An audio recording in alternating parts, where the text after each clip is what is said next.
Basque rider Joseba Biloki. Can Lance repeat last year's dominant show of force? Will it be yellow once again? Find out next on Stage 11.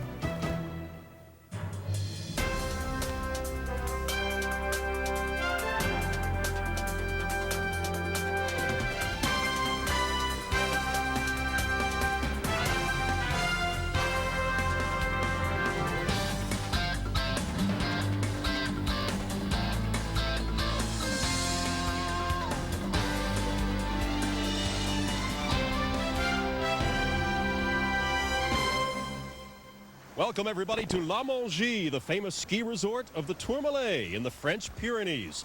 La Mongie first opened back in 1948, and it hosted the World Cup Ski Tour in 1986.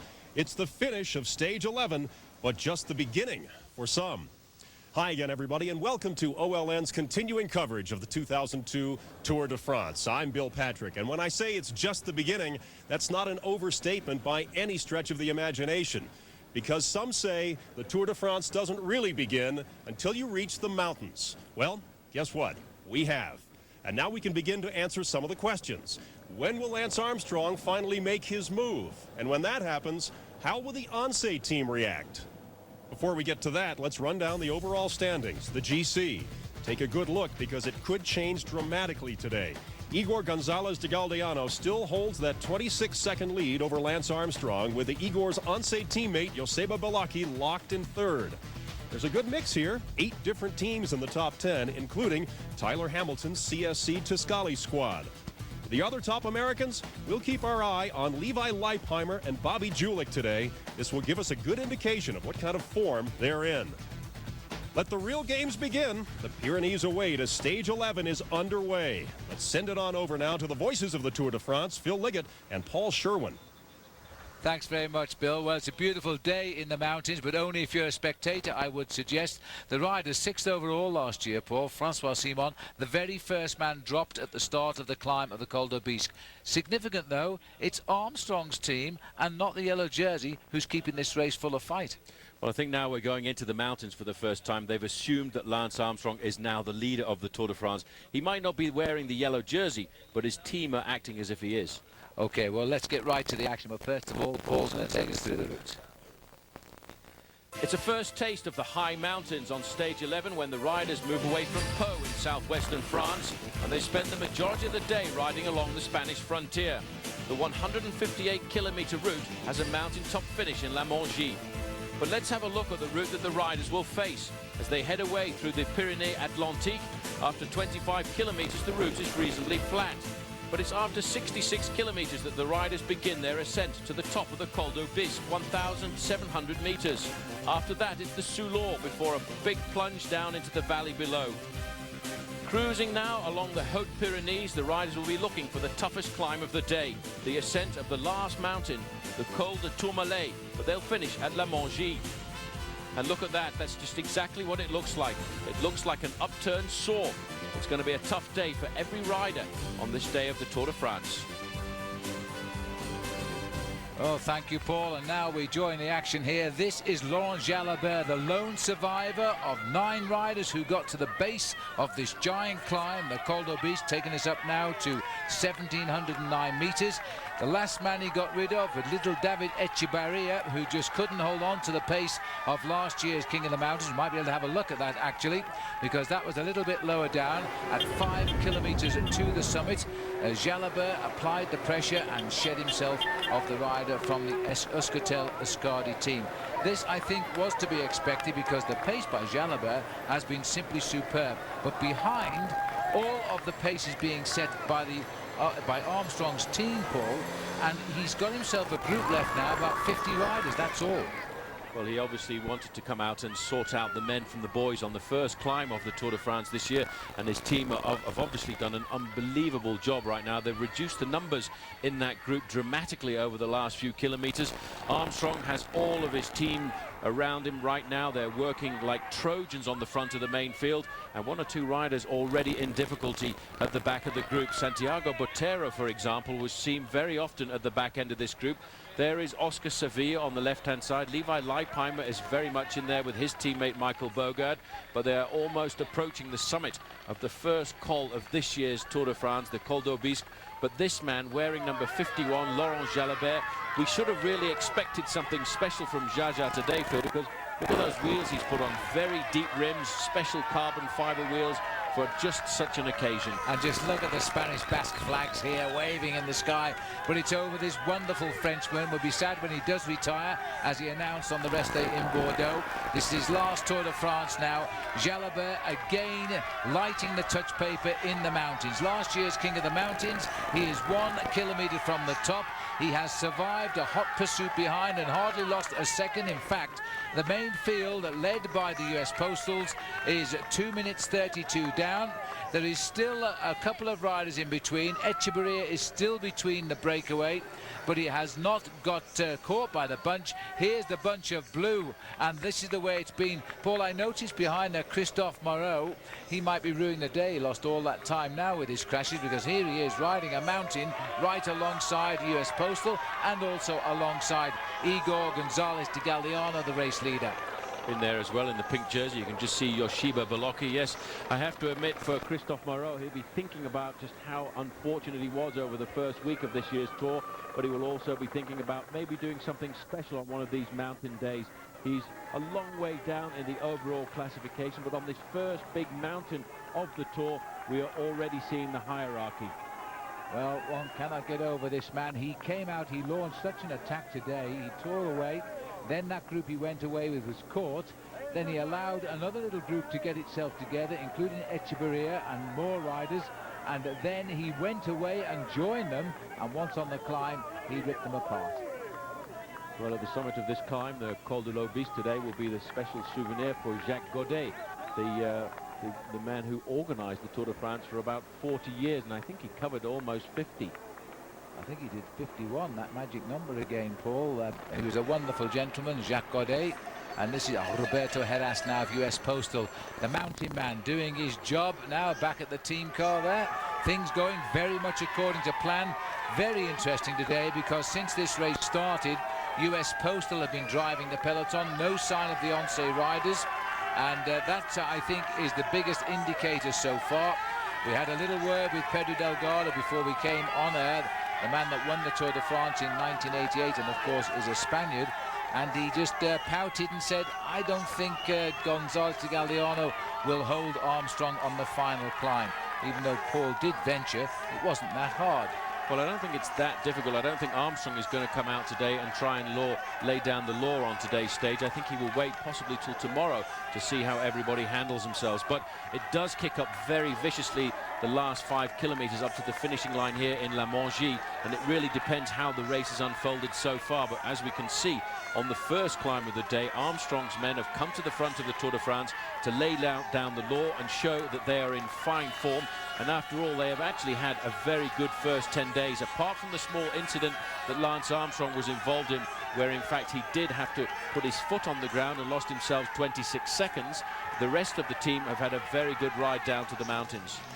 Just to bring you up to date as we watch Laurent Jalabert sprint to the first major points here in the King of the Mountains, the Col d'Aubisque at 5,607 feet above sea level. He's going to get the big points in the bag here, and that will set him up nicely. It looks like he's now thinking of defending his lead in the King of the Mountains. He gets 40 points for this. And when you think yesterday Patrice Algon won all 3 small mountains, he got 15. And the leader of the King of the Mountains, Christophe Mongie, only has 42. So we'll have a new leader of the King of the Mountains if he can stay away onto the only other climb of the day. One that scores, that is. We still go over the Col de Soulor, which does not count. The only climb that counts is La Mongie. So Echeverria should come over in second place. He seems to be hanging in there, about 45 seconds behind Jalabert. Might well get back to Jalabert on the descent. Just to tell you, at the first climb of the day, it was Christophe Magnon who went over there. It was only a 4th category ahead of Cuesta and David Echeverria. And in the sprint, it was exactly the same order, except in 3rd place was Laurent Jalabert. Here he is. He's hung on. David Echeverria, he suffered up here, I'll tell you. He shook his head at Jalabert when Jalabert asked him to come and help out, clearly indicating he could not. And then soon after that, he got dropped. But he's gone over the top there, about just about a minute behind, and pulling a pretty face here. Let's hope he can make a very good descent, get back with Jalabert. Jalabert is a man of great sense. I think he'll hope that Echeverria does rejoin him and keep going with him as they race through the valley now into Bagnères de Bigorre. And then, of course, they come out and climb up to us at the finishing line. There's still a lot of racing to be done today. They've still got 90 kilometers to go as he goes over at about 1 minute 19 down. There's the peloton, Paul. Richard Virenque trying to sweep out third place. And I think that Algon trying to challenge him as well. Well, if it is, he's pulled off a very, very good. I'm not sure it is Patrice Algon, this rider. Certainly on the same team. And Richard Virenque is going to kick again, as he often does. We're looking at the King of the Mountains 5 times in Virenque. And Brad McGee doing the ride of his life. He's won a stage already. He's sitting there, third wheel. Now here comes the second kick from Richard Virenque. Can he hang on to it? I wonder. As the 3 riders come up. Brochard, by the way, dropped very early on this climb. So too Robin McEwen in the green jersey. Some big names already slipped off. So too Stuart O'Grady is gone. And this rider coming over the top, I think. Well, I'm not sure, but it looked like it might have been Algon, but we'll confirm that later anyway. Back to the group here. And so Lance Armstrong and the boys conquer the Obisque in a very, very strong position. The Maillot Jaune 2 is still there, and that is very important. So it's going to be showdown time on La Mongie today for sure. U.S. Postal controlling the pace of the peloton over the summit of the grueling Col d'Aubisque. 3 hours of coverage of the great race, and how about the old man of the mountains, Laurent Jalabert. And we are back. 71 kilometers to go to the finish as we make our way down from the Col d'Aubisque. It's a stunning sight on television. Incredible, incredible in real life here in the Pyrenees. Stage 11 of the Tour de France. And now it's time for a U.S. Postal Service team update. Let's see where they stand overall. First of all, Lance, of course, is leading the way. The big question, will he wear yellow at day's end? 7 of the 9 members of the team are in the top 50. Before today's stage began, Frankie Andreu caught up with our 3-time defending champion. Lance, today's the first mountain day of the Tour. Generally the riders, you have to sacrifice a lot for the good of the climb, for the good of the leader. What's the order of who will be your lieutenants as we go through the mountain days? Who will be your last line of defense? That should be no surprise. It'll probably rotate, but between Floyd, Chechu, and Roberto, those are our 3 main climbers, and they all have different strengths and weaknesses. And Floyd can make a very fast acceleration for 2 or 3 kilometers that not many people will stay with.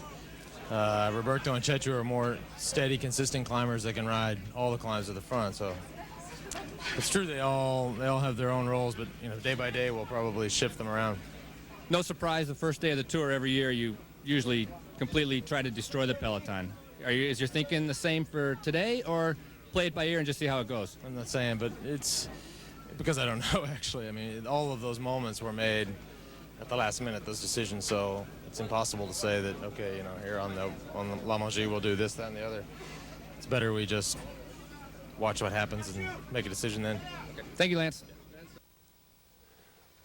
All right, Frankie, thank you so much. That's our U.S. Postal Service team update. Does Lance have a plan? Well, we'll find out. This much we know. He's not saying at the moment. Let's go back to Phil and Paul.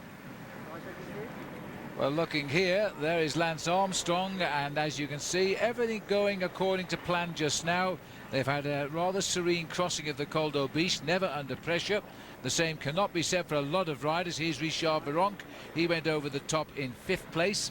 And alongside him, the Maillot Jaune, who will only be worried about what's to come on this last climb of the day. Still looks very good for me, Igor Gonzalez de Galdeano.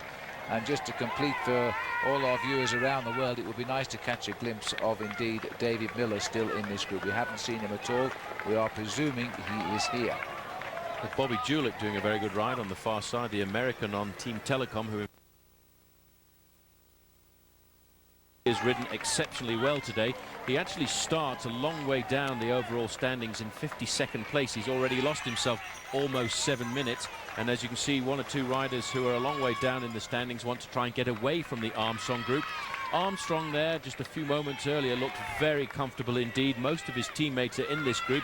This man is no stranger to attacking at either the Giro d'Italia or the Tour de France. Eddie Mazzolini of Tacconi Sport.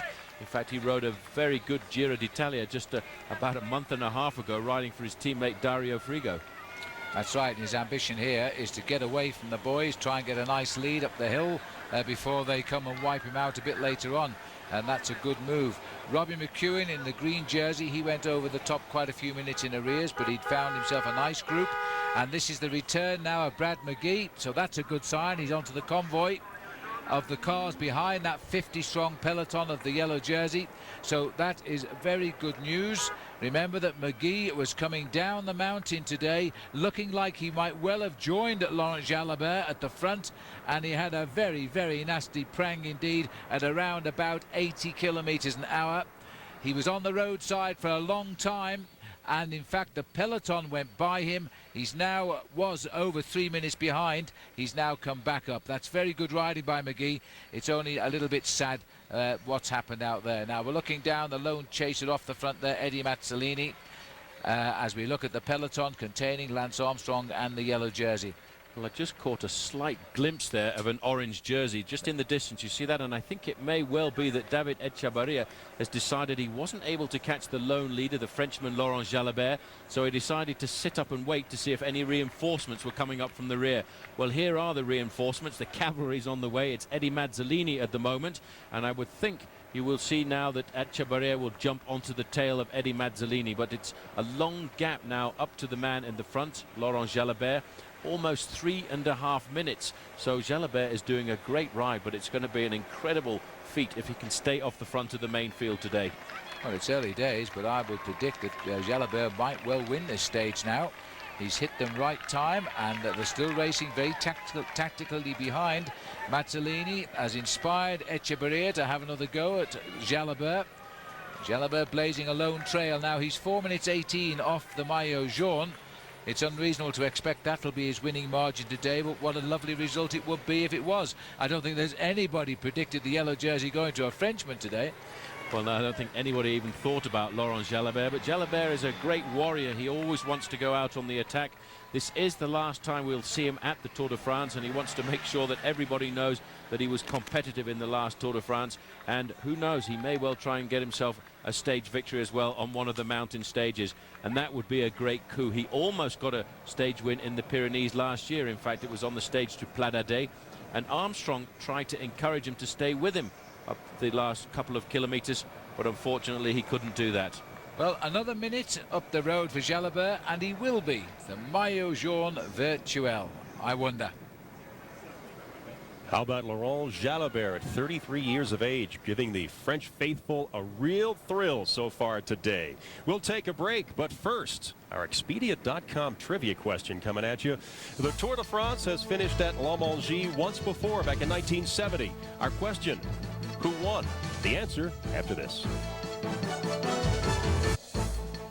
When we left you with this, our Expedia.com trivia question. The Tour has finished at La Mongie once before, back in 1970. Who won it then? Well, the answer is Bernard Thévenet.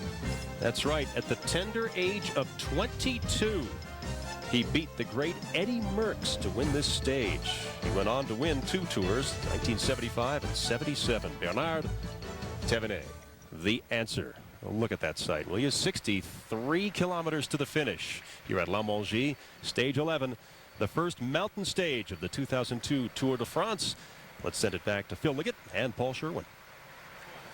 The beauty of the Pyrenees now as we cross between the mountains of the Col d'Aubisque and the Col du Tourmalet, and the peloton preoccupied by their own tactics while one man blazes his own trail towards the finish. Laurent Jalabert 3 minutes ahead of Eddie Mazzolini. Look at the crowds here. Steady on, Laurent, because he's fallen off doing this before now, but happily safely around.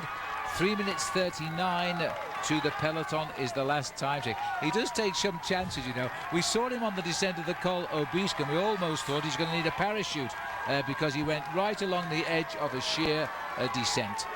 But I tell you what, he's a great bike handler. He knows just exactly how to get his bicycle around the corners as quickly as possible. And on the descent of the Col de l'Aubisque a few moments ago, he was touching speeds in excess of 60 miles an hour.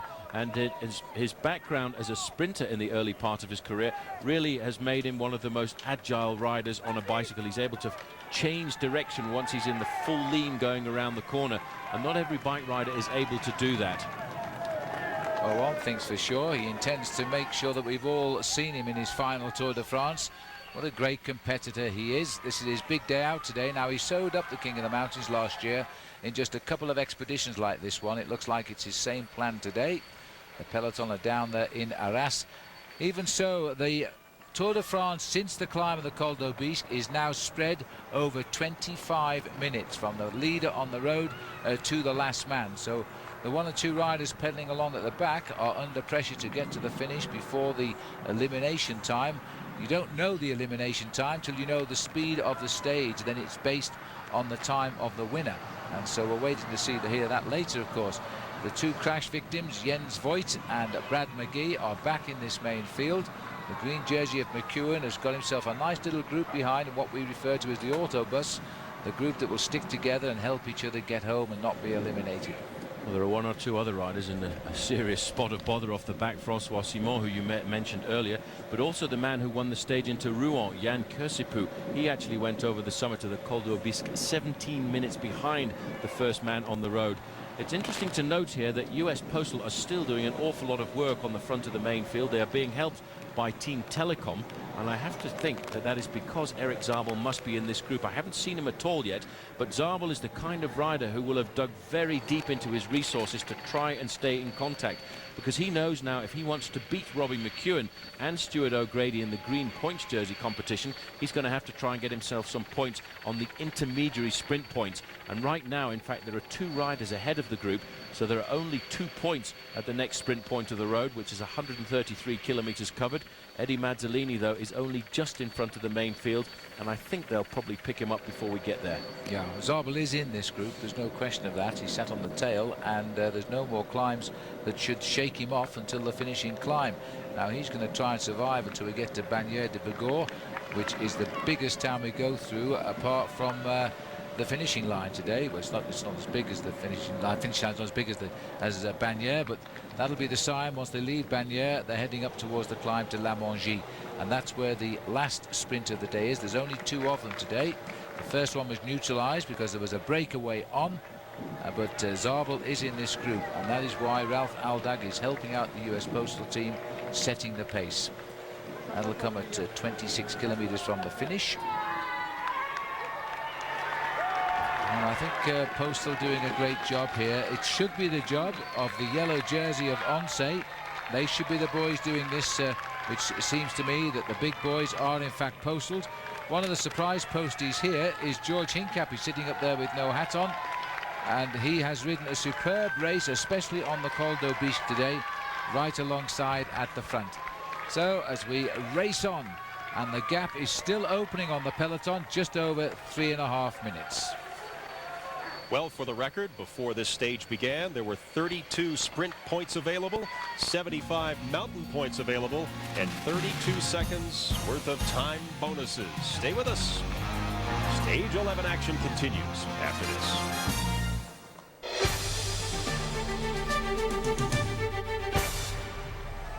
And welcome back. You know, it takes very specific training for a guy like Lance Armstrong to be able to descend from these peaks quickly and safely. Frankie is standing by with a man who helps make that happen. The first mountain day of the Tour de France has arrived, and many people, when they think of the mountains, they're thinking of the climbers. But just as important as the guys getting uphill is they have to be able to get down the hill. So I'm here again with Chris Carmichael. And Chris, Lance, it's very important for him to be fit. Does it help him in his descending skills? Absolutely. The more fit a rider is, the better descending skills they're probably going to be able to maintain going down the mountain.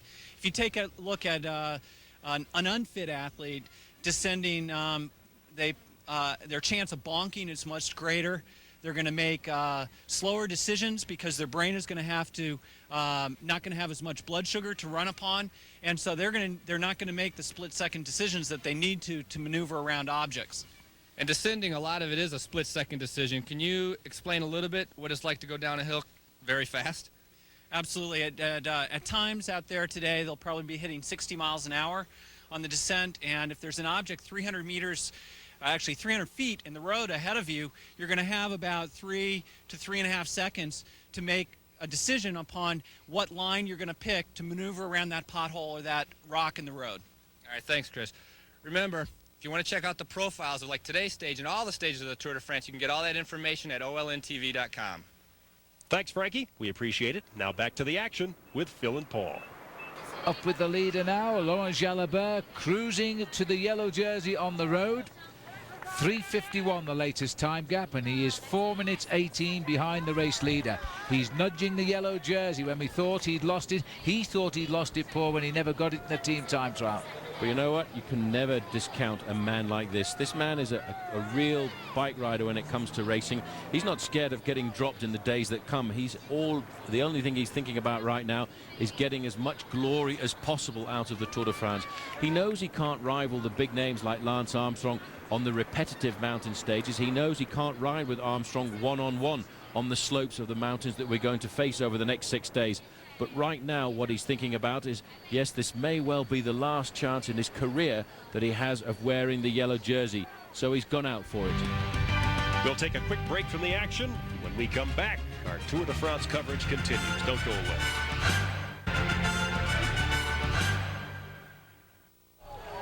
And welcome back as Laurent Jalabert continues to set the pace here in stage 11. 4:18, the magic number. That's the time by which he trailed the overall leader, Igor Gonzalez de Galdeano, coming into this stage. 4:18, and right now his gap is about 4 minutes. Now let's take a look once again at what the riders are facing here in stage 11, and believe me, this is no mean feat. Check it out. Not one, but two of the nastiest climbs you'll ever see. The Col d'Aubisque, and of course La Mongie still awaits. And in 1910, when the Tour first decided to take the peloton over the Pyrenees, well, there were many who believed it was impossible because roads back in those days were just dirt tracks. In fact, there was one rider who referred to the Tour organizers as murderers. Boy, it's a killer today. Let's go back to Phil and Paul.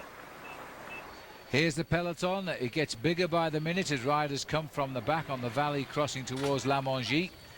The two fallers, Voigt and Mongie, are back in the peloton. Sadly, Michael Sandstad dropped on the Aubisque, crashed on the descent of the Soulor, and now on his way to hospital by ambulance.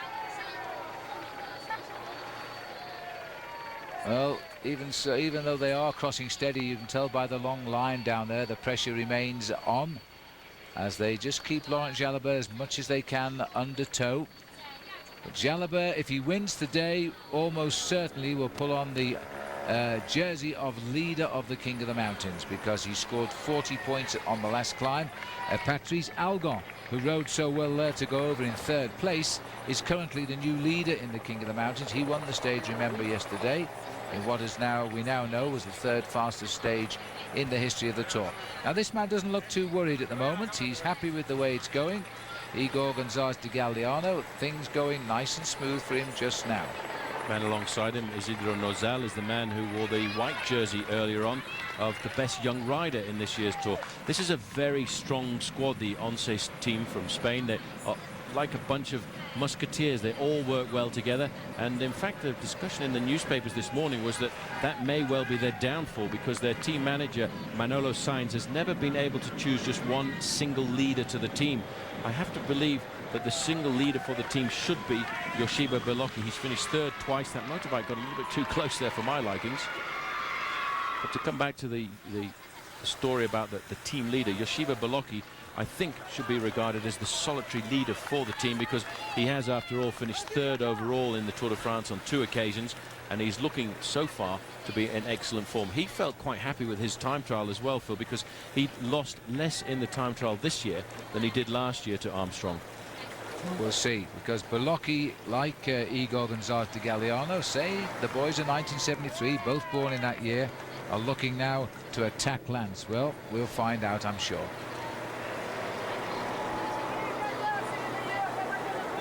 Well, when this stage began, the temperature was said to be 36 degrees Celsius at road level. That's about 96 degrees Fahrenheit. That was when the stage began. It's much cooler up here, so the mountains aren't the only things on the minds of the riders today. Bill Patrick back with you at the finish line at La Mongie. About 46 kilometers to go to the finish. About 20 kilometers to go until the riders, or at least Laurent Jalabert, will begin the ascent to La Mongie. All right, now historically, we've been harping on this. Of course we have. Lance Armstrong's ability to really wipe out the competition sometimes in the mountains. Historically, he's come out of the gate very quickly in the opening mountain stage. And what you see here is how Lance did in that first mountain stage in the last 3 years. He may not win it today, but he finished first, second, and first again the last 3 years. And in so doing, you see how he put some time between him and the men who wound up in second and third overall. So, will Lance come back and make the same statement this year, today? Stay tuned. He's got a lot of catching up to do. Laurent Jalabert setting a very fierce pace. This is Jalabert, 3 minutes 25, so the gap is coming down a little bit. Bit of a shock wave going through the peloton just now for Once, because Joshiba Bolocki had a flat tire, but the team currently pacing him back into the pack. Not too much pressure on them there. 45 and a bit kilometers left to ride, but the reverse seems to be happening. His gap is down now as we speak to 3 minutes 23 seconds. So Laurent Jalabert, I think, needs more than that to hold off the attacks, which will start, I suspect, as soon as we come through at Santa Marie de Campon. That's when the climb begins to start. That's when the climb really begins in earnest. At the back of the main field, there's been some excitement with that small incident with Joshiba Bolocki. And in fact, he had a couple of teammates went back to try and pace him up into the main group, and I think they've just, as we speak, reintegrated the main peloton. And in fact, quite right. He's still at the back end of the main field, and the race referee there bawling over radio to try and get all of the camera bikes away, because everybody wants to record the fact that the man who wears number 21, the leader of the Once team, has been involved in a mechanical incident at the rear. Yes, he was shouting at the press motorbikes to get out of the way so that Bolocki can come through and hook up with the field. Well, I think it's happened now, so all is well. Status quo. Here we have Ralph Aldag here, who has been an extremely successful rider in his life. This is his 8th Tour de France, the only tour he never finished, his first one in 1992. Here we are at the back of the race, and Bolocki is the third man of 3. There's the tail of the peloton. You see they pulled all the team cars away, cleared out the gap, and so he can cross it safely and tag on. No big pressure here at the moment. It's showdown definitely on the climb of La Mongie today, so there shouldn't be any huge time gains by anyone, but then Lance Armstrong isn't looking for much of a time gain to take over the race lead. I think he will just ride a steady ascent of the final climb of the day and just see what happens to the man who leads the bike race today, Igor Gonzalez de Galdiano. Joshiba Bolocki should stay with Armstrong on today's slopes, the slopes up to La Mongie, but in that case it would look like the overall standings tonight would look like Armstrong first, Bolocki second, and then maybe Igor Gonzalez would hold on to third place. But we haven't seen an awful lot of the great Colombian hope, Santiago Botero. He was riding at the back of the group on the early slopes of the big climb of the day, the Col de l'Aubisque, but I would say he's fairly comfortably in the pack with everybody else. Well, this is Jean Calas here now at 47 kilometers from the finish for the peloton. And it's been a bit of a rough ride for one or two of the big names. Oscar Sevilla also has had a flat tire today. He also got back without any trouble. This rider steering out of trouble so far. Laurent Jalabert, he's had all of his share of bad luck in the time trial and in the team time trial. So hopefully now he's got rid of all his flat tires, and today he's going to ride to a stage win. He's doing particularly well, but the gap is coming down. It doesn't look so good now, actually. 3 minutes 17 seconds is the gap now. Well, that's the difficult part about today's stage. They had a very difficult climb, the Col de l'Aubisque, which came at 66 kilometers into the race. And then there was almost a 50-kilometer ride on the flatlands before the final big climb of the day. And that is almost certainly what will go against of him. But it's a long, lonely ride for this man to try and survive to the foot of the final climb of the day, the climb up to La Mongie. As you heard Phil and Paul mention, Michael Sandstad of CSC Tiscali, one of the men trying to help Laurent Jalabert and Tyler Hamilton, among others, has dropped out of the race. We're down to 180 riders here in the Tour de France.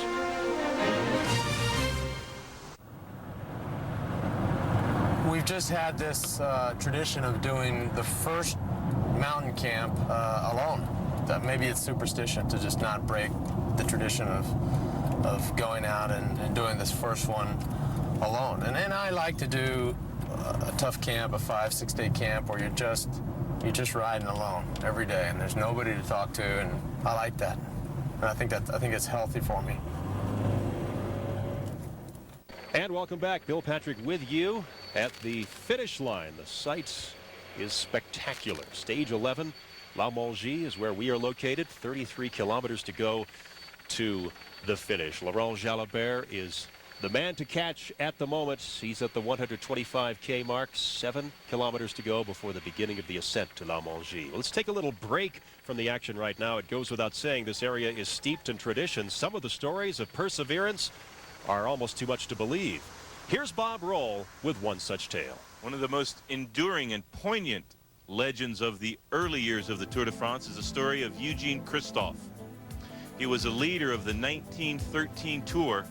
While descending the Tourmalet that begins in the village behind me, his forks broke off. And in those days, you were allowed no outside assistance whatsoever. He had such a lead that he decided to run 14 kilometers, about 8 miles, carrying his bicycle to this village and the shop behind me where the plaque is. There he recruited the help of the local blacksmith, and he attempted to weld the forks back together. Being a bike racer, he was not a master metallurgist by any stretch of the imagination. And a few kilometers later, his forks broke once again, and he was forced to withdraw from the Tour. The Tour was then canceled for the next 4 years for World War I. Christophe re-entered the Tour with the dream of winning. In 1919, the first year of the Tour, gave away the yellow jersey. He wore the jersey that year, but did not win the Tour and never won the Tour. That is not the end of the story of Eugene Christophe, however. He went on to form a company that made toe clips called Christophe, which are still in use today. The history of the Tour is incredible, it's poignant, it's complete, and it is alive today. Alive indeed. Thank you so much, Bob. The mountains are littered with stories like that, almost unbelievable, very nearly the stuff of legends. Now let's go back to the Stage 11 action and rejoin Phil and Paul. Looking at Rolf Aldag, the workhorse for Zabel, back in the bunch, just now setting the pace. The only man willing to get mixed up with the US Postal Service, who are still driving on to some good effect. The gap is around 3 minutes 9 seconds now to Laurent Jalabert. So they're not chasing him down, they're just holding him out there, frying in the Pyrenean sun as he makes his way towards Bagneux de Bigorre, which is the town for the sprint, and then down the valley road to Santa Marie de Compon, and then that's where the climb will start. Here's Kevin Livingston. Welcome back to the peloton, Kevin. Just had a flat tire, and Kevin now tacks on to the back of the group. So he's had a little chase, but he's done pretty well there. Actually, Kevin Livingston is quite a long way down in the overall standings. He's currently lying 87th. He'll move up quite a number of places today. But so far, since the race left Luxembourg about 11 days ago, he's lost himself almost 10 minutes out on the open road. Yes, and while Kevin comes back on, it's his teammate, Aldag, still driving on the front. Big, strong man. As I said earlier, he's riding his 8th Tour de France. The only one he never finished was his very first one. Since then, he's always been a very creditable performer. He's never won a stage, though. And he is a man who really should have done, or certainly had the ability to, it just maybe never worked out for him. This rider's won 3 in his career, 2 of them coming on France's big day out, Bastille Day. 4 he's won, 4 in his career. Got himself 2 stage victories last year at the Tour de France. The first one in Verdun on the 14th of July, Bastille Day. And he was very happy with that.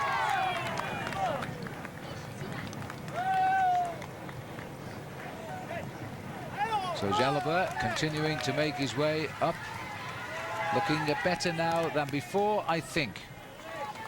Maybe he's gone through that bad patch. Let's hope so, because it was a rocky little stretch there. A couple of small little corrugations hurt his legs. He stretched out, maybe. The gap is saying he's holding his own at 3:08. Laurent Jalabert winning his stages at Brussels, Mende and Verdun and Colmar last time out. Well, I tell you what, he's going to have a hard time staying in front today there as he goes through Très Bon. And I suppose that's a very good play on words for the French, because très bon in French means very good, and he really is very good this afternoon. He went on the attack very early on, Phil, just after a few kilometres to try and blow this race apart.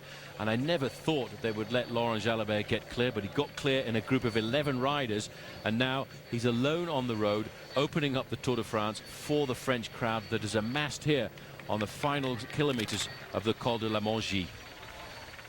Still ahead, looming in the distance, the Tourmalet and the finish at La Mongie.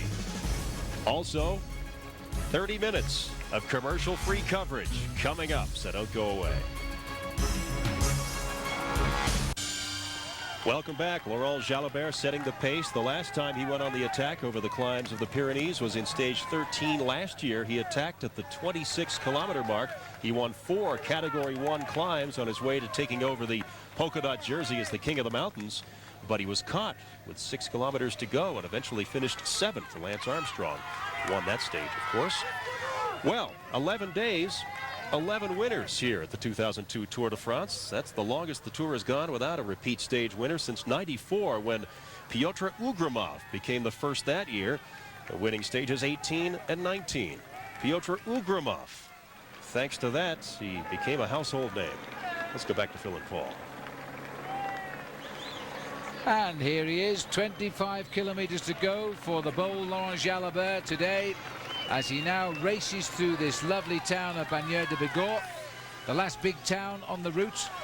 The next one he'll see will be Santa Marie de Campan, and then will be the finishing line at La Mongie, the gateway to the Pyrenees again. Now he's been up them once today, and he was brilliant then. He took 40 points at the top of the Col d'Aubisque, ahead of David Echeverria, a minute 15 down. Patrice Algon went over in 3rd place at 2 minutes 10 with the Armstrong Igor Gonzalez de Galdiano group, which means that Algon is the current new leader in the King of the Mountains. But if Jalabert can just score at the finish today, he will be the new leader. And a nice sprint here now. This is where we expect Zabel to score, and might well be claiming back. If he gets 2nd place, Paul, he'll get his green jersey back. Well, 2nd or 3rd place is all he needs, but look at that. There's a Lotto rider up there trying to spoil the party, but this is a big acceleration from Team Telecom. The interesting thing here is Eric Zabel will either get himself 2nd or 3rd place across the line, I'm certain of that, but then he will probably disappear completely to the race, because he knows he doesn't want to drag his body up the big mountain pass that's coming up shortly. Well, this is a superb competition and has forced Eric Zabel to fight for his life, and he's won it 6 times. But now here comes the lead out. This is why Zabel has suffered to stay with this group over the Col d'Aubisque, because it means he's only 1 point behind McEwen. So here we go, green jersey next, even if he is beaten by the hard-working rider there from Lotto.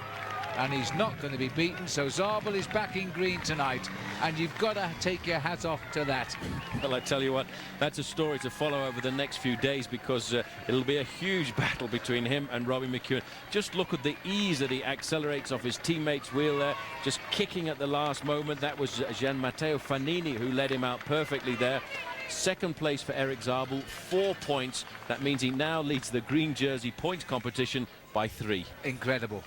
That's going to be a super battle when we get clear of the mountains. Right now we're back with the man who's battling not just the mountains, but I think his own fatigue just now. Just on 15 miles to go to the finish for Laurent Jalabert.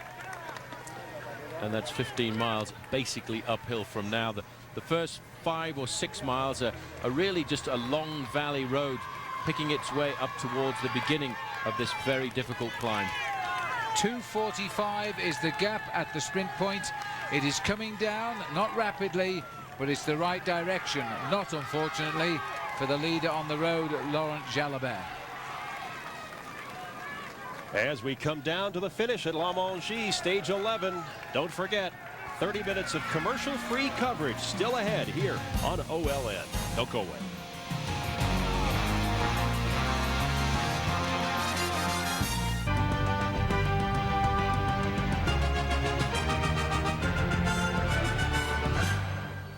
We are back as OLN's coverage of the 2002 Tour de France continues. 13 kilometers to go as we near the real ascent to La Mongie. Well, those are all the main contenders of the Tour de France for this year. The green jersey in the middle there is the Crédit Agricole rider, Christophe Moreau. Santiago Botero, the Colombian, just off to the left-hand side. The yellow jersey is the leader at the start of today, Igor Gonzalez de Galdeano, and just in front of him, the man he's keeping his eyes on is the man who wears number 1, Lance Armstrong. And one of Armstrong's teammates just pulling off there. He's done a sterling job for today, but he can do no more at all. And slowly but surely, the numbers in this group will be reduced until we only have the heads of state left at the front. I think that was Pena who has been on the front for mile after mile as the first rider to drop off now. As there are plenty of teammates left, though, to help Lance start the run at the mountain. As we see now the yellow jersey making sure he's never far from the front. Neither is Jashiba Bolocki. This is now the mighty George Hincapie here. He's had a great day in the mountains, this man. He's now setting the pace at the front. The yellow jersey and Bolocki all hooked up to the back wheel of Lance Armstrong. And this is going to be a most interesting climb. These riders will be very, very nervous now, very tense, wasting a lot of nervous energy as they start the final climb. They're also all very nervous because they are all waiting for the attack to come from Lance Armstrong. In the past, the last 3 years, Phil, he's always launched a vicious attack on the very first mountain stage. Somehow, I don't think he's going to do it today. Poor old Jens Voiter dropping back here. He's hung on well, but he crashed on the descent of the Soulor, and he has now dropped off the back. He's going to have a cool cruise up the last 12 kilometers. So we're on the base of the climb now as George Hincapie is leading the riders to their final destiny today at the finish line in La Mongie. Will Lance attack? Will Jalabert hang on? His lead now down to 3:16. We're moments away from 30 minutes of commercial-free coverage. 30 minutes, commercial-free, the grueling finish right after this. Welcome back. The ascent up the monstrous Tourmalet to the finish at La Mongie. The moment of truth nearly at hand for this man, Laurent Jalabert, whose lead is now down to 3:10. The finish of the first mountain stage awaits. Can he do it? Well, let's find out right now. 30 minutes commercial-free coverage here on OLN as we send it back to Phil and Paul. The shoulder's just rocking a little bit, and this is Laurent Brochard here. Well, I never saw him come back into the race. He was dropped on the obese. He must have done, but now I think he's going back again from the leading group. So he did a fair ride to get back into a position to even be left behind by the peloton today. Looking down at the selection being made here now, a lot of riders have dropped away off the tail of this group, including, unfortunately, Bradley McGee. He wouldn't have been dropped if he hadn't have been injured on the descent of the fall of the descent rather after a fall on the Col de Soulor. And another rider going off the back here. Looks as though it's Michael Bogarts. So he's gone, and this is David Miller. So he was in there, but sadly, the first time we see him, he is losing contact from the bunch. Well, he's having a hard time. It must be difficult to keep hold of the handlebars with that rib that's giving him a lot of pain, a problem with his intercostal muscles, and when you get into a big race like the Tour de France, no extra pain is required at all, and it's a pity to see that David Miller is going off the back there. He had said to us before the start of the Tour de France that he had lost a bit of his time trialing ability, Phil, because he'd specially trained for the big mountain stages. On the first day of the mountains, he's losing contact with the Lance Armstrong group.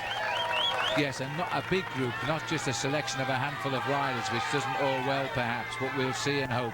As we now see Jalabert continuing, he's still holding a 3-minute advantage.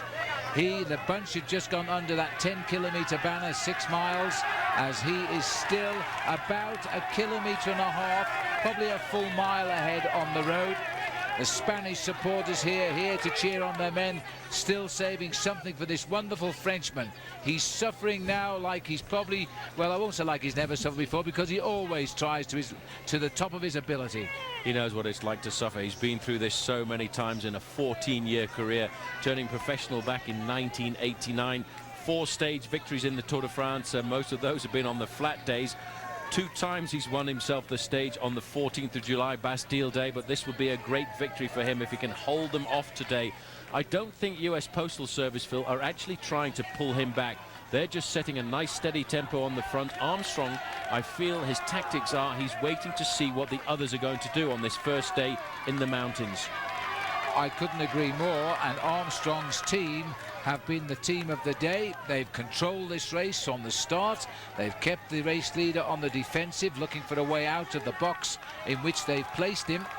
And while up here, this man isn't going to be the race leader by the end of the day, but with a small time gap, let's hope he can hang on to take the honours, because he's certainly been the man who deserves them today.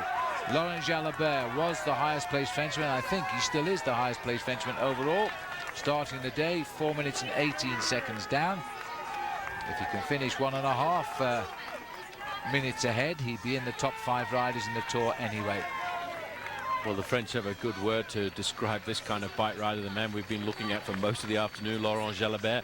They call him a guerrier, which means a warrior, and he certainly is a warrior of the Tour de France because he's gone out on the attack on so many occasions. We're now looking at Lance's men. That was Rubiera just going through. Armstrong still looking calm and collected. Roberto Heras is just behind him. Heras, a former winner of the Tour of Spain. He actually has had a serious problem with his calf over the last few days. The man who wears the yellow jersey must be wondering exactly what is going to happen. Levi Leipheimer, 3rd overall in the Tour of Spain last year, the leader of the Rabobank squad right now, and formerly he used to ride alongside the men in blue because he raced for US Postal last year.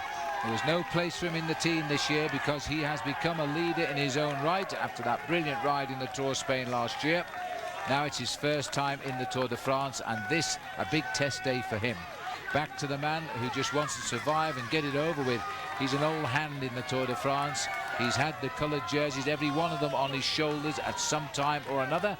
And the 2 he's kept all the way to Paris, the King of the Mountains and the green jersey as best sprinter. There aren't many cyclists in the world ever won the 2 extremes of the competitions. Definitely not, but this man has done that, and he's also won himself the Tour of Spain as well, and he's won so many stages in that unbelievable bike race, and he's been able to win himself different kinds of races from the very start of the season in February right the way through to the end of the year. George Hincapie doing a superb job today as he keeps the pace up at the front, being followed here by Rubiera. And then Heras, the little climbers now, look how lithe they are there. They just need to dance on the pedals when they get out of the saddle. They've got no excess body weight whatsoever, as we now see other riders moving up. And one we should watch out for, Paul, he crashed out last year when he broke his collarbone, is Ivan Basso. Well, he's in the white jersey there for Faso Bortolo, just on the right-hand side. This is happening at the rear. There is Yatislav Ekimov. He's done his job for the day. He's slipping away from the main contenders, as is Emmanuel Magnan. And it's surprising to see him so close to the front of a stage, a mountain stage of the Tour de France. But he was one of the men who went out on the early attack with Laurent Jalabert when they formed a group of 11 men that went off the front. And after that, he survived and managed to stay in contact with the leading group. But right now, we are looking down at this group, which is slowly but surely reducing itself in numbers. And here's the first attack of the day, the first attack from the yellow jersey group. Yes, and it wouldn't surprise me. It is, in fact, it's not Agneluto. It's one of his teammates, though, from Jean de la Tour, who's launched the attack. And this could be an interesting move. It could well be Laurent Lefebvre who's gone clear here. As they start the moves now, they won't react to him. Lefebvre is on his way.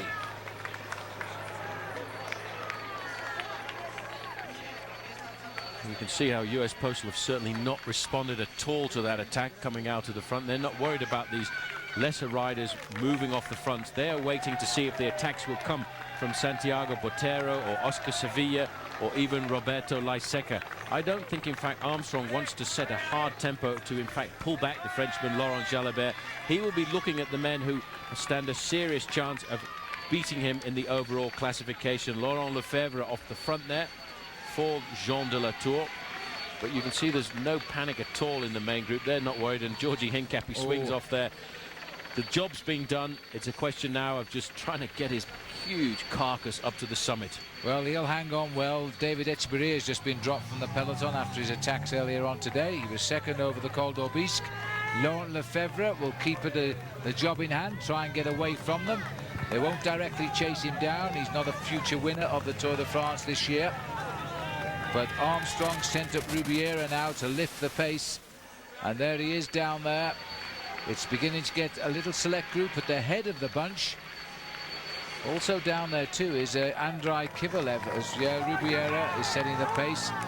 This is back to the front now as we see Laurent Jalabert look over his shoulder, trying to stay away, still looking very good. That face doesn't often give the game away. I thought he was telling us earlier he was finished, but now he's okay. This is David Etcheberry. He's been dropped and is trying to pick his way through groups. And George Hincapie going off on the right. I think caught a glimpse there too, sadly. Bobby Julich going off the back. There he is, Julich just in front. Well, Julich was hoping to ride well in this year's Tour de France, and once again in the mountains having a hard time following the tempo set on the front by his former teammates. Michael Bogard going out of the back for the second time and probably the last time. Dario Frigo as well going off the back right now. Ouch. This is when it's really starting to get grippy. You see here one or two Once riders coming off the back as well. Jörg Jaks, he's done a lot of work for the team earlier on. He's been off the back looking after his teammate Yoshiba Belocchi. Now this is a bit of a surprise. This is Menchoff, the leader of iBernesto.com. He's also cracked as we speak now, as we're going past with our camera to get up to the head of the race. It has been a destructive few minutes here. Adi Engels is going. Well, that would be expected here, but watch out for this man, Gutierrez. Another one gone, and they continue to lift the pace at the front. Andrei Kivilev, fourth last year, is still in this. I see Laurent Lefebvre has been picked up. He's on the right of our picture. This, what have we got? Maybe 15, 20 very select riders now. And Levi Leipheimer is still there on the left of our picture with the balding pate. 2:25 is the gap now to Laurent Jalabert. I feel inclined to cheer for Jalabert right now because we'd love him to win. He deserves to win after attacking from the very start. In fact, he's only 5.9 kilometers from the finish. The tempo on the front there is being done by Lance Armstrong's faithful lieutenant there, Tchetchu Rubiera. Rubiera setting a very nice pace on the front. No problem at all for Armstrong. He doesn't seem to be worried about pulling back Laurent Jalabert. Yoshiba Belocchi is on his tail. The yellow jersey still in very fine contact in fourth place. Igor Gonzalez de Galdiano. They are all there for the moment. All of the big names are there, but it seems as if Christophe Moreau is going to the back. The green jersey of Crédit Agricole in a bit of serious difficulty. Well, pace-making being done by Postal. Spanish riders here are stretching this group to an awful long line now. Looking down at the group there, the yellow jersey still marking his man, and Belocchi on his shoulder. As we see now the two Spanish riders lining up behind Lance Armstrong. It looks now like the end of Francis Moreau here. He's also been dropped by the group. And also going off is Zabeldia of Euskaltel Euskadi. We'll get back up to the leaders very shortly, but they are thinning out rather rapidly just at the moment. David Miller sadly has gone as well. He was in the group, he's been dropped. And if Ivan Basso, still in the group, gets more than 2 minutes, he'll be the next candidate for the leaders' white jersey. Well, going out of the back, this is Jose Javier Gomez from Kelme. Also going out of the back was the Russian leader of AG2R, Bocharov. So some big names going out of the back. That's a very prized souvenir. Armstrong taking off his hat and throwing it into the crowd. Now, that'll be worth a few bob in a couple of years' time. Well, we're now hearing that Tyler Hamilton has cracked as well and is being left. We might get a shot of that. Also, Richard Veronk is in trouble. So the pace that's being set by the US Postal Domestiques here from Spain is crippling the rest of the race. But it's noted, Paul, that the two riders from Spain who said they're going to give trouble to Armstrong are still riding right at the front. They're still there and they're still waiting for an opportunity. Roberto Laiseca did not look very comfortable either just a few moments ago. He would be the big hope for the crowd here, who are resplendent in their orange jerseys and shirts, and they were hoping that it was going to be the day for Euskaltel Euskadi. You can see the Basque flag at the side of the road there, but I think the majority of the crowd here are willing this man on to win, because this man has done an unbelievable exploit today. Well, there's a puncture, and it sounds like Botero has got a problem in this group. We might see him, but I believe he is stopped by the roadside. We're looking for him as we see Moreau here fight his way back up to the tail of this group. We will look for him on the right, I think, as we go through. There's the car stopped. Now he must be under shadow of the car, I think. But it's certainly trouble for Botero, Paul, as we now see this rider press on relentless. Another kilometre ticked off as the Spanish people here cheering on a Frenchman. Well, that's a tough move there for Botero to try and pull himself back into the race. Richard Virenque also in difficulty right now. If we look down there, you can see there in the group is Sevilla. We're looking further back, and there's the yellow jersey. The yellow jersey has cracked, and he is slipping away from the lead. Look at the face on Sevilla. They need to stay in this group. Armstrong talking to his troops there, Phil. He's egging them on. He's encouraging them. He's telling them exactly what tempo to set. Well, wait for it. In the next 3 minutes, Lance Armstrong will be in the maillot jaune of the Tour de France. Igor Gonzalez de Galdeano started the day 26 seconds ahead, and he's losing it fast with, surprisingly, Francisco Mancebo is in that group as well. Manolo Sainz always said his man was on the left there, Bolocki, and Bolocki is still riding. But they're slowly becoming outnumbered. A great ride being done as well by Andrei Kivilev of Kazakhstan, still in there. He's still in there, still surviving. Mancebo is here. The yellow jersey has to survive. Now it's Roberto Heras. Heras has come to the front. This man is the big mate of Lance Armstrong. His teammates have done an unbelievable job at 5 kilometers to go. Leipheimer is no longer there. They're 5 kilometers to go to the summit. Andrei Kivilev looks as if he's going to crack now. The Cofidis rider on the left-hand side. Roberto Heras is lifting up the pace for Armstrong, who slowly but surely is riding his way towards the yellow jersey. And this is destruction time now. Only one rider is left. One rider on Once versus what's left of US Postal. This is a show of defiance now. Bolocki is hanging on to the coattails of Armstrong as Roberto Heras is just lifting the pace too much for everyone except 2 men. So it's one-on-one, Paul, and Bolocki is the only man able to hang on to Armstrong. Well, it looks like the Once Armada is crumbling. There is Levi Leipheimer, the leader of the Rabobank team. He can see the yellow jersey, Igor Gonzalez de Galdeano. Gonzalez de Galdeano knows that his chances are slipping away this afternoon, and Manolo Sainz was right to assume that Yoshiba Bolocki should be the lone leader. Just for the record book, this man at 5 kilometers to go had a 1 minute and 20 seconds advantage over this chasing group of Armstrong, Heras and Yoshiba Bolocki. Armstrong, though, has got an unbelievable team of climbers. What a brilliant job done by Chechu Rubiera, and then taken over by Roberto Heras. He's got a huge bandage on his right calf muscle there, but he's riding a great tempo for Lance today. They are now just 56 seconds down on Laurent Jalabert, and even Bolocki looks to be having some difficulty to stay on the tail wheel there of Armstrong. The first day in the mountains, and Armstrong is all over this race again. Less than a minute now to catching Laurent Jalabert. I don't think he can survive, but at least the 3 coming up are not going to wipe him out of the leaderboard entirely. He surely can hang on to something on this great day of racing. Armstrong checking in there with Brunel too. I think he probably wants to know where's the yellow jersey right now, as Heras does all of the work for his teammate, allowing Armstrong the option here to sprint clear when he wants to. He is riding this event so cool. He is very cool, talking to Johan Brunel all the time. Brunel talking to his man, slowly but surely explaining just exactly what the gap is. Right now, all Igor Gonzalez de Galdeano can do is ride his personal time trial to the finish and hope that he conserve 26 seconds. I don't think he will right now. Laurent Jalabert is hoping that he can conserve the remainder of his advantage, which is down to 38 seconds. It's such a pity for this man. He's put in a brilliant battle today, and he's going to go through exactly the same scenario as he went through on the Plata Day last year. He's going to see Lance Armstrong coming forward. This time not alone, but this time he will be with Roberto Heras and Yoshiba Belocchi. They're pulling all of the cars out of the gap right now because on his tail is Lance Armstrong. They are there. They can see this man at 4 kilometers.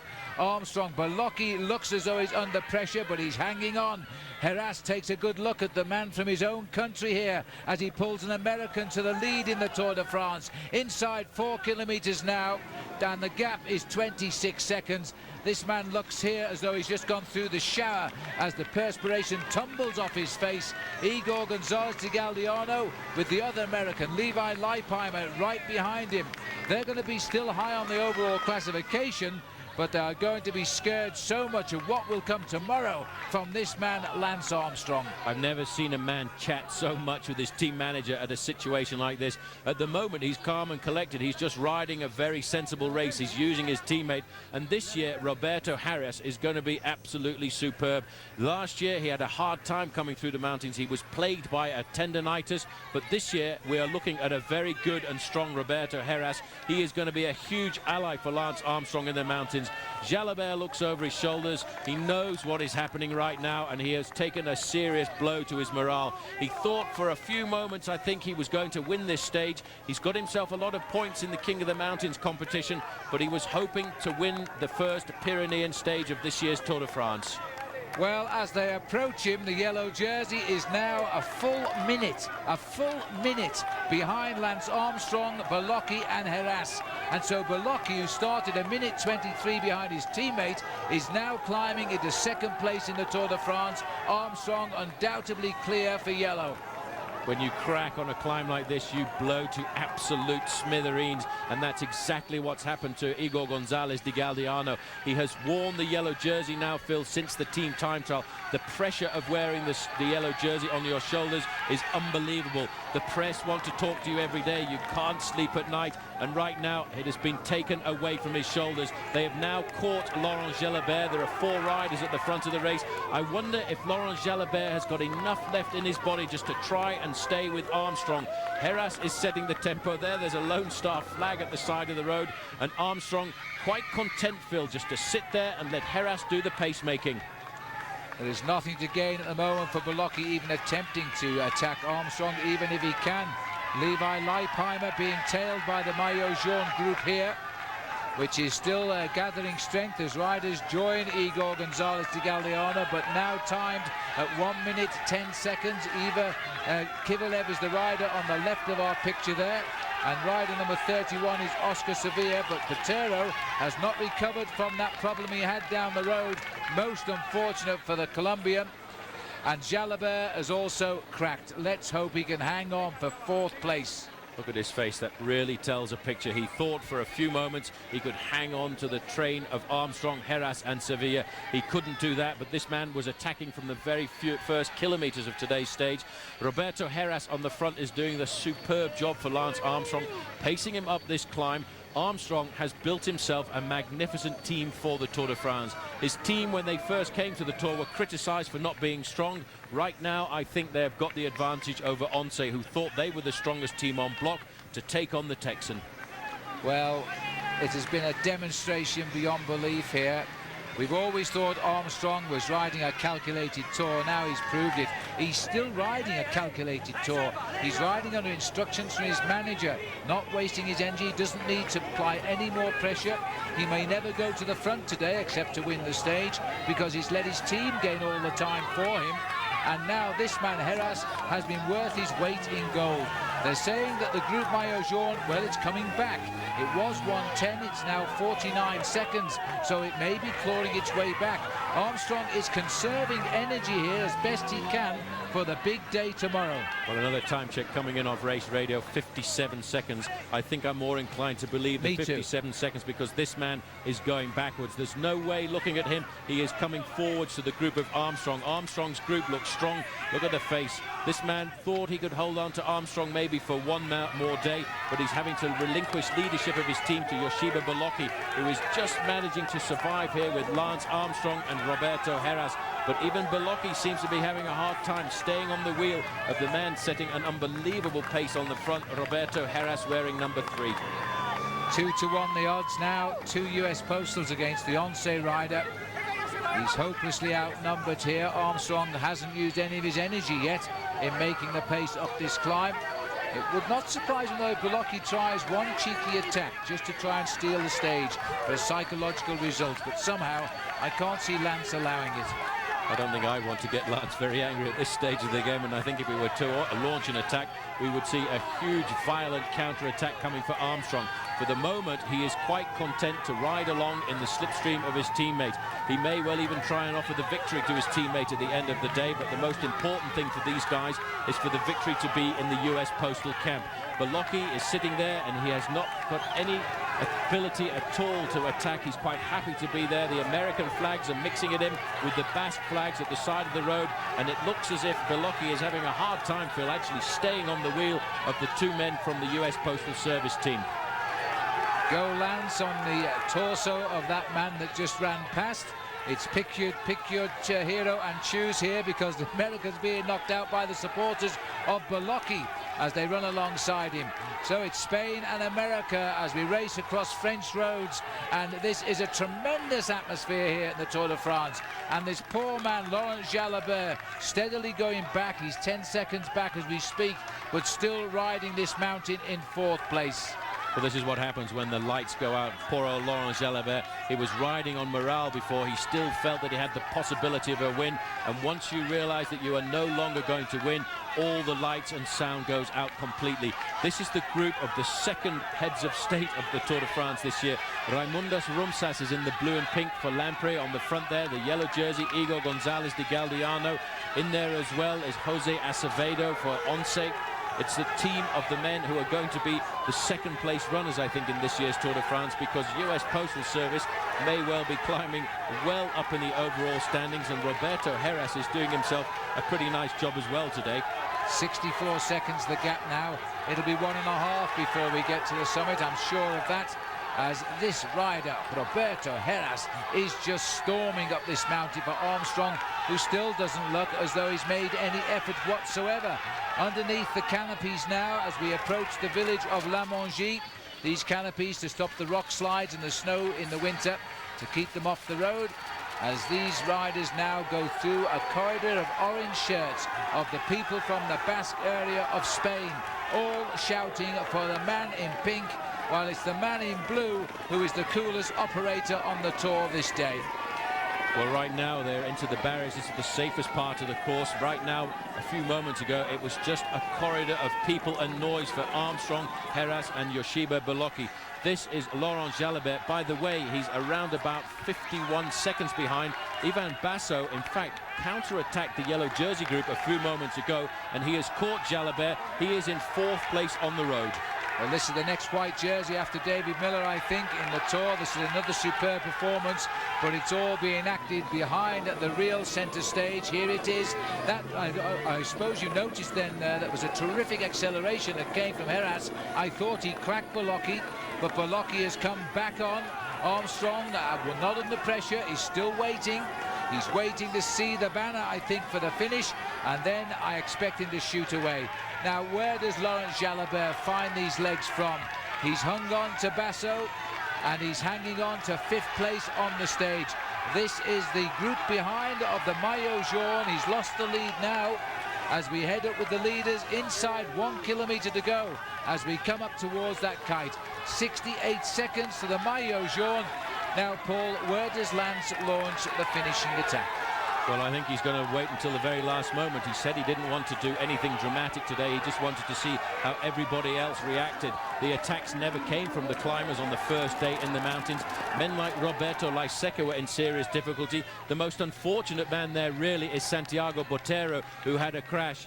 He had a puncture at the side of the road there, but right now the answer is I think Armstrong will wait until the last 400 or 500 meters. Gonzalez de Galdiano in serious difficulty now. He can't stay with the other contenders, and Acevedo staying alongside him, trying to keep him in a top 5 position. 7 days in yellow. It's all but a dream now for Igor Gonzalez de Galdiano, as we see the only man likely to challenge Armstrong now, Yoshiba Biloki, hanging on. It's sad when you see the Maillot Jaune in trouble, but he's had a good run for his money. He was always seen as the man who one day would lose that yellow jersey.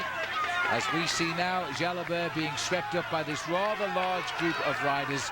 Jalabert has gone to the limit today, and I don't think there's anything more left in the tank.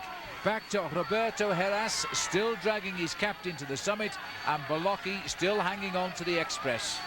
Well, this has been an unbelievable piece of teamwork by Roberto Heras in first position there right now. And Armstrong so far has not had to make an effort himself at all. He has a brilliant team here at the Tour de France. All 9 riders are still there and intact. He now is counting on one of the best climbers in the world, Roberto Heras, a winner of the Vuelta a España. He now is just pacing Armstrong up to the finish. Armstrong looks across the road to force Bolocchi to come to the front. They want to make sure they don't get caught out by a last-minute attack by the Spaniard. Sorry a little bit about the pictures there, but we're back to normal now. Armstrong is just manoeuvring Bolocchi into number 2 position to ride him out of the race in the race for first place. He has watched Bolocchi all day long. He's moved over, made him go second, and poising himself for the sprint. Look at this now. He's got him pinned up behind Heras, and he's waiting till he sees the moment to attack, and he's going to win by 2 seconds. He's going to wait and see if Bolocchi attacks first. But there is the time to the maillot jaune. The yellow jersey at the start of the day is 1 minute and 23 seconds behind right now. Exactly what Bolocchi was behind the maillot jaune this morning, 1 minute and 23. So Bolocchi climbs to second overall in the Tour de France, but he is still going to be 1 minute 23 behind the new leader, I would think. Sorry, a few seconds behind the new leader, Lance Armstrong. Now, in sight of the line, Bolocchi's still thinking of a win here. He's still proud enough to say, look, this is a finish in front of Spanish people, and he's going to give it his best shot. Heras, I think Armstrong would have given this stage to Heras if only the other man wasn't there. He would love to give this victory to Roberto Heras, but that's not the scenario. Obviously, Yoshiba Bolocchi didn't read the script at the start of the day, and this is the move by Armstrong. He's going for the win. Well, he's dug deep. He looks over his shoulder. There's really not a strong enough reaction from Bolocchi. Bolocchi is desperate here, but what a good fight he has put up. But now it's everything he's got unleashed in those legs, and this is now his 13th stage win in a Tour de France, more than any other current cyclist on the circuit. Armstrong wins the day, claims again another first on the first day in the mountains, and waiting for him the Golden Fleece. He's the new leader of the Tour. But it was hard. Look how hard it was for Bolocchi over the last 50 meters. He is cracked, I think, more psychologically than anything else. This man waited till the last possible moment. His teammate Roberto Heras will have crossed the line in 3rd position. Ivan Basso has made a great operation too. He will climb high up in the overall standings. He will hold on for 4th, but the yellow jersey today has completely and utterly crumbled at the side of the road. Well, Lance Armstrong kept it all beneath him, and when it mattered in the mountains, what did a few seconds in a time trial mean now? Santiago Botero, the first Colombia winner of a time trial, left on the roadside with a flat tire and wasn't even able to take part in the final showdown. This is now the rest of the riders limping in here. Just off to the end of our picture there is Oscar Sevilla. He's coming home now. The Lampre rider here is, I think it's Letaza, who's coming in, but he's making his way in. Sorry, it's Rumzas, Raimundo Rumzas, yes it is, who has had 2 good time trials, and he's now setting himself up in his first Tour de France for a very good finish. But these riders are all racing for 3rd, 4th or 5th place in the Tour de France. His first day in the mountains, and it's said to be the easier of the 2 visits to the Pyrenees this year, has destroyed the field in the last hour. Well, a finish that was supposed to be easy has certainly caused some serious time differences, and Armstrong didn't really race as hard as he could have done, I think. This is Andrei Kivilev, and the yellow jersey is in the finishing straight right now with Laurent Jalabert, Jose Acevedo, and Igor Gonzalez de Galdeano. Last year's 4th place finisher, over 1.5 minutes behind on the climb. A great cheer for Jalabert as he comes in at 1:47, and the yellow jersey has conceded virtually 2 minutes as he crosses the line today, so he will slip away from probably just the top 2, and I'll hang on to 3rd place overall.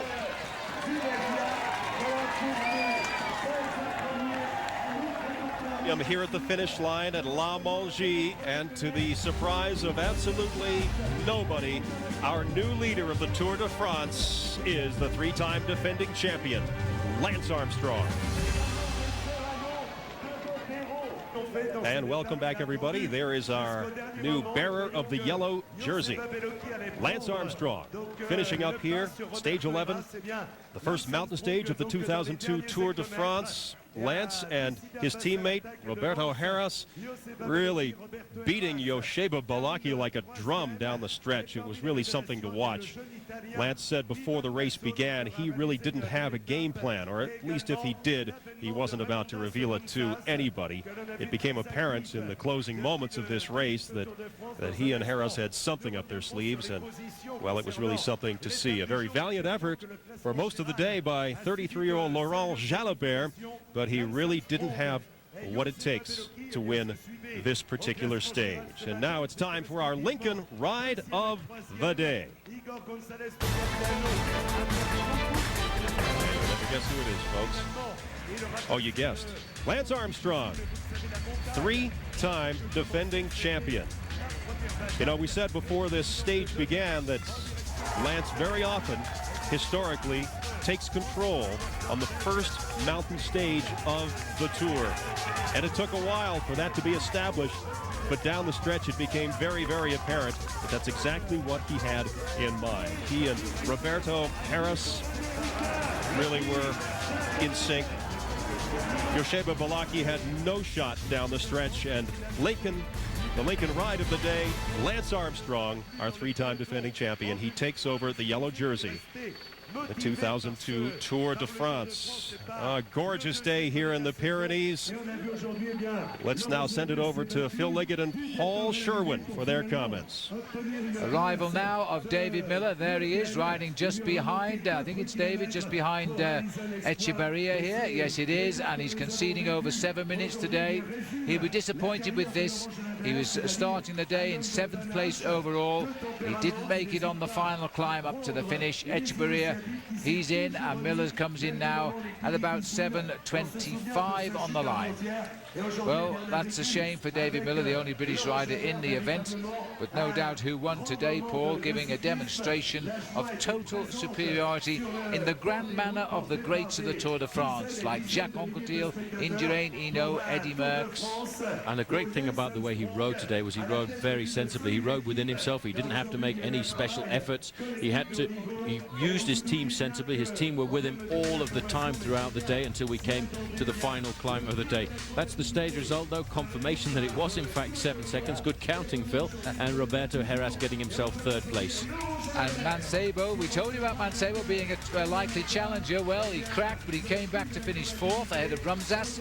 Oscar Sevilla did another good ride there in 6th place, but he's got a lot of time to make up. Basso in 7th place today. And Kovalev, this is the situation across the line as we look at Lance Armstrong.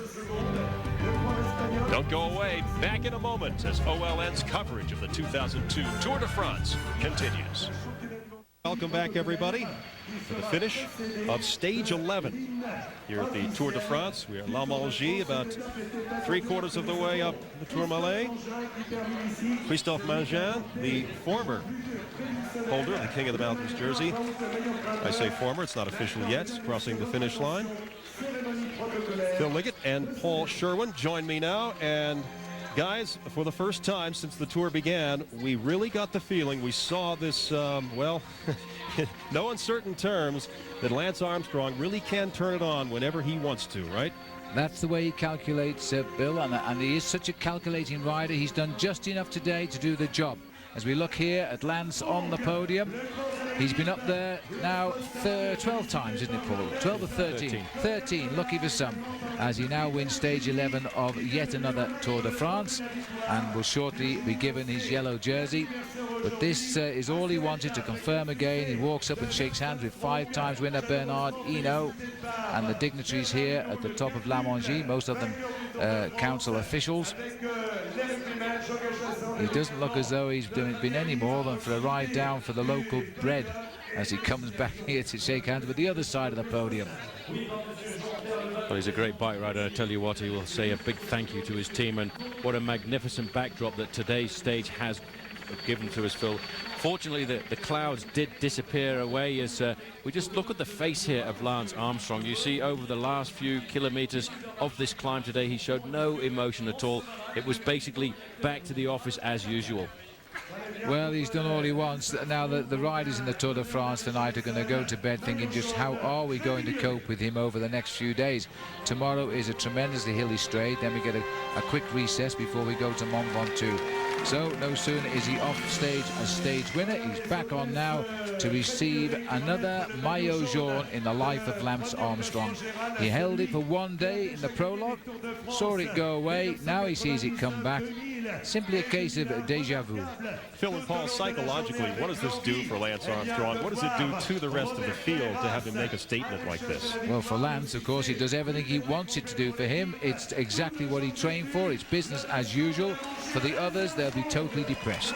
Well, it answers the questions, Bill, that everybody was answering at the start of the day. Is he playing a careful game and hiding his form? Is he really not as strong as last year? I think today he answered that. He's as strong as last year and maybe even stronger. He's not fooled us, Paul. We've always felt he was the man to win this Tour by many, many minutes. This is only day one of the assault on the mountains. There are 4 more mountaintop finishes to come as we see the clouds rather angrily rolling around the top of the Tourmalet today. And I think we've got Frankie Andreu, and I think he's with Lance Armstrong. Frankie. Lance, common ground here on the podium for the yellow jersey. It must be nice to be back. Hey, it's nice. It's nice to be back for sure. I thought a lot about it, about the last couple, well, since the time trial, and I wanted to have a good day, and I thought we could take the jersey, but I was average at best today, and Roberto was a champ. I mean, the job he did, he deserved to win the stage, and he was absolutely motoring at the bottom. It seemed like it had done slow down a few times. It seemed like the whole team was going very good. This morning you gave away no secrets, and you mentioned about you might not be the try to go for it today, but obviously things changed on the road. And one question is why you guys took control. It seemed like immediately of the stage instead of letting Once do it. I don't know. I mean, we talked about trying to win the stage, so I think the guys just got it in their mind that they were going to start the day to win and start the day as if they were in the jersey. So, like I say, Roberto did a fantastic job, but the other guys were stellar as well. At the end, it looked a little bit like you're going to take the yellow jersey. Maybe Roberto could get the stage win, but Beloki kind of attacked, and it seems like things had to change, and you're just like, it's all or nothing now. It's the problem with the time bonuses, because Beloki was only a minute behind, and he was there. So if you give him the stage win, or if he gets the stage win and you get second, he still makes up 8 seconds. So I mean, Roberto deserved, and in my opinion, he did win this stage, but we had to play that card just to get the time bonuses. Were you impressed that Beloki was able to stay with the two of you? Everybody else got dropped. That doesn't surprise me. I was a little surprised when I turned around and it was just him. But I never saw him the whole climb. I never looked over at him, so I didn't see his face. I didn't know if he was noodling or if he was trying. So when I finally dropped back, I could see he was suffering just like all of us. Thanks a lot, Lance. Congratulations. Good job for tomorrow too. All right, Frankie, thank you so much. You heard Lance say it could have gone either way down the stretch. It really was Roberto Harris's stage win as far as he was concerned, but when he saw Beloki closing, he knew he had to put the hammer down. That's exactly what he did. Phil and Paul. And now a man here who really did triumph today to get the green jersey back. I think the moral is you never upset Eric Zabel, because having lost his jerseys Robin McEwen yesterday, he goes off in the forward group, suffers like mad over the Obisque, and all to get just a couple of points near the end, which he did, and then he could sit up for the day. And I'm not sure that Robin McEwen has even finished yet, but that's a great thing for Eric Zabel. Back in green tomorrow. Phil, thanks again. Let's recap the overall leaderboard now. Lance winning by 7 seconds today, but beating Igor Gonzalez de Galdeano by 1:54. So Lance now leads by 1:12 over Beloki and 1:48 over Gonzalez de Galdeano. As for the top Americans, well, there are now 6 in the top 50. Tyler Hamilton is now 11th.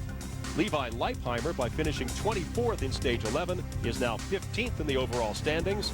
Julich, Livingston, and Hincapie round out the top 50.